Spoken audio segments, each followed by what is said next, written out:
Дойдохме до 1990 година горе-долу, ние тогава с тебе се запознахме някъде и ти работиш в Гьотингенския тест.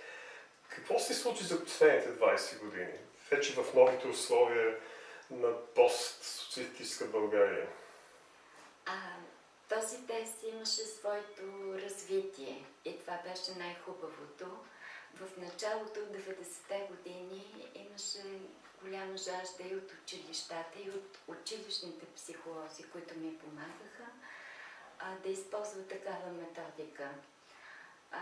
Тестът стана така известен и не само това.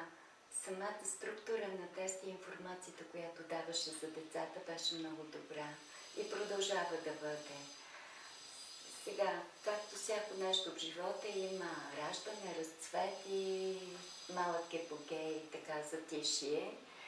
След епогея си, така че той в момента съществува, на места хората работят с него, но работят според своите индивидуални предпочитания. Имаше голяма съпротива от страна на педагозите за неговото утвърждаване, тъй като колегите педагози реагираха. Това е психологически тест. Има ли право една детска учителка да прави психологическо изследване? Някакси трудно е да убедиш мислещите хора, че един психологически тест е само за психолози. По-скоро това е тест, измерващ детското развитие. Така че не получи толкова масова подкрепа за използването в детските градини, но знае много места, в които този тест се използва от учителките. Дава хубава оценка на детето, провежда се във вид на игра. И това е, което е необходимо на една учителка.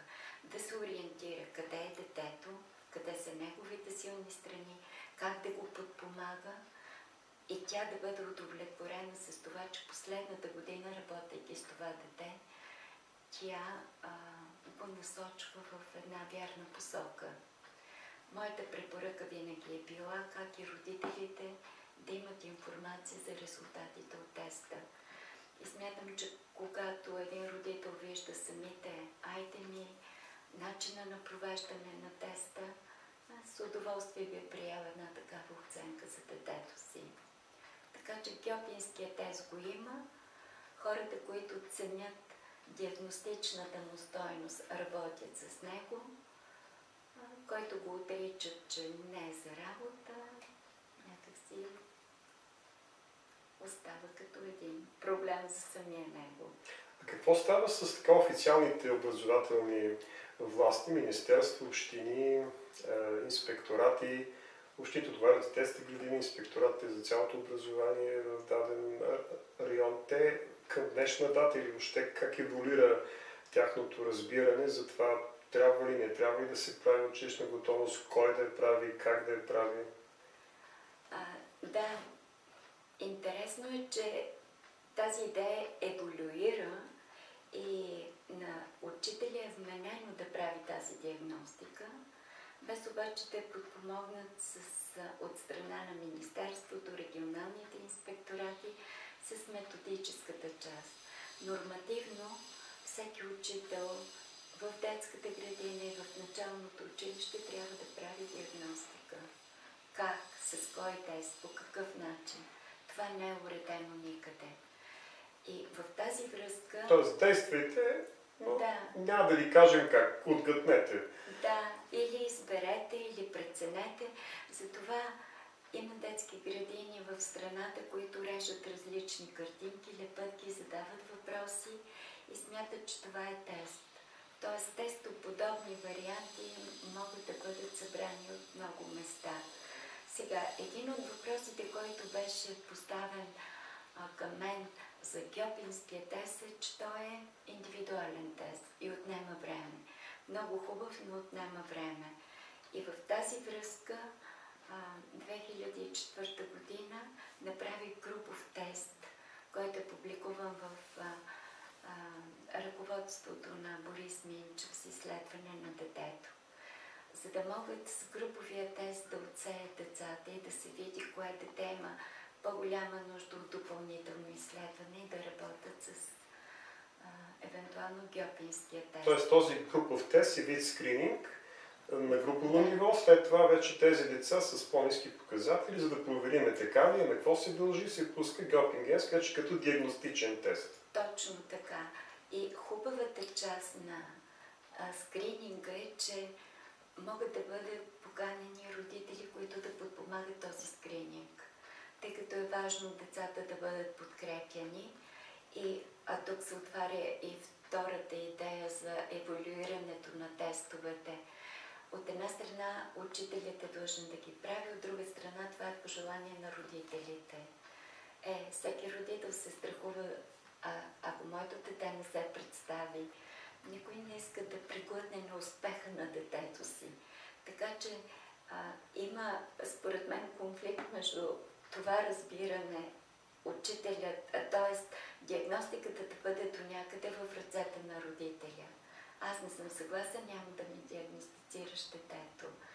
Но когато към родителя се подхожда с разбирането, аз искам да свърша по най-добрия начин моята работа и затова трябва да изследвам детето, присъствайте, помогнете.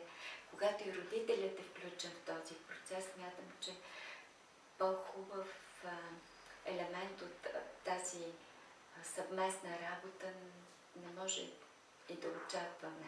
Тази от нашите български ръководители е доста жива идеята, че сега да не вземе се изложиме пред хората и затова не искат, докато всъщност един тест, особено ако направим професионално и от специалист, това число и от детска учителка, всъщност има за цел да подпомогне развитието, а не да покаже излагацията на детето. Тоест това е абсурдна идея, нали, да излагаме децата чрез тестове, но за съжаление има отделни учители и хора, които посочват тези грешки на дете, на родители, ги превръщат от снимка в обвинение, едва ли не.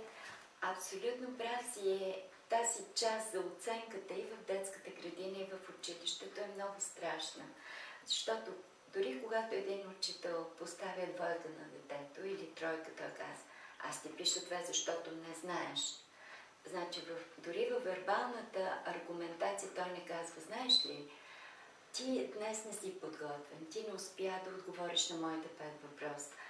За начина по който ти реагираш, аз освен 2 не мога да ти пиша. Даже може да се каже, в това можеш и така да направиш, той да се даде обратна връзка в какво е слаб. Все още в начина по който се оценява и в детската градина, това го има и там.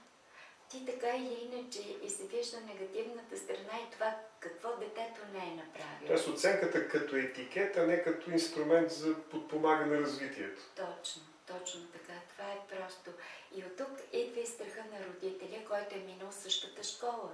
Ние всички като родители сме минали школата на училището и знаем, че двойката е унизителна оценка, тройката също. Защо голяма част от родителите бягат от родителските срещи? Точно заради тази назидателност на оценката, в използване на оценката в нашето училище.